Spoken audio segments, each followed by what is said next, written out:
You all know that I don't subscribe to the polling conspiracy theories that you can't trust polls, that polling is fake, that polling is somebody in an office making up numbers, that the polls only call old people on landlines. I don't subscribe to any of those conspiracy theories because they're bogus. And we know that they're bogus by looking at methodology. Well done polling, especially when you average a bunch of good polls, you get a really good sense of where a race is. Look at 2016. Hillary was leading the national polls by 3.2. She won by 2.1. That's within the margin of error. The polls were correct nationally in 2016. Now, something really dishonest was done by CNN last week with a poll that they did, and I want to call it out. CNN announced that in battleground states, Trump is winning 52 to 45. Now, as a savvy news consumer, you should immediately say, what does that mean? 52 to 45 across battleground states. Are you saying that you added up all of the different people in those states and in total Trump is winning by 7? Do you mean that his average lead in each state is 7? Are you weighting those results for the populations of what does that mean? Because states are of different populations, different electoral vote values. Well, if you look at page 9 of the CNN poll, the methodology page actually says, for the subset of 583 adults living in the 15 battleground states, there is a margin of error of 5.3 percentage points. So first of all, you've got a sample that across 15 different battleground states is only 583 people total. Now, that could be 38 people per state, not a good sample size. Some states maybe had more of that sample and some less because of their population. And the margin of error is 5.3. So this could be essentially a tie, or Trump could be leading by 12.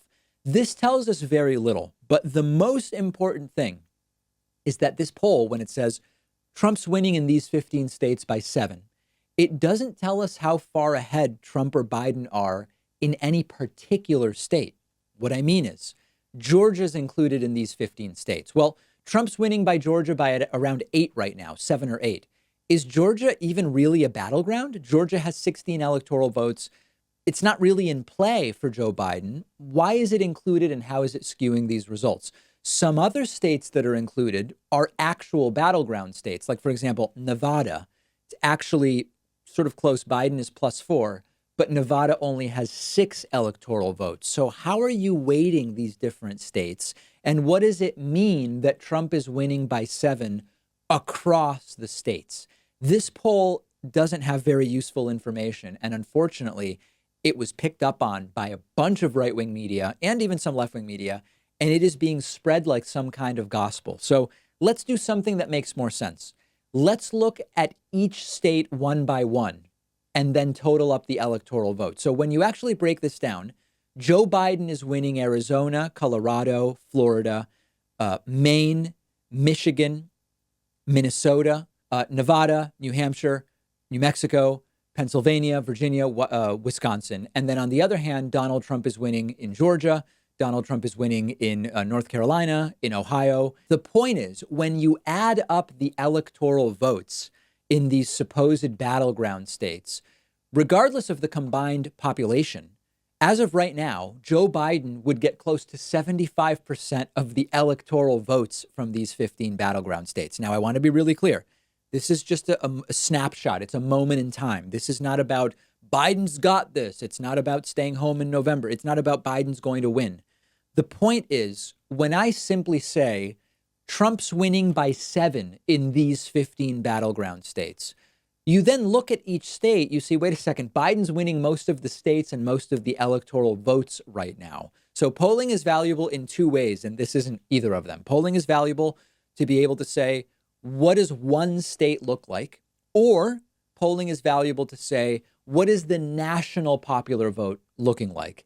Giving us what seems to be a blended popular vote for 15 states where you call them battlegrounds, but some like Georgia are not considered battleground states. It is deceptive.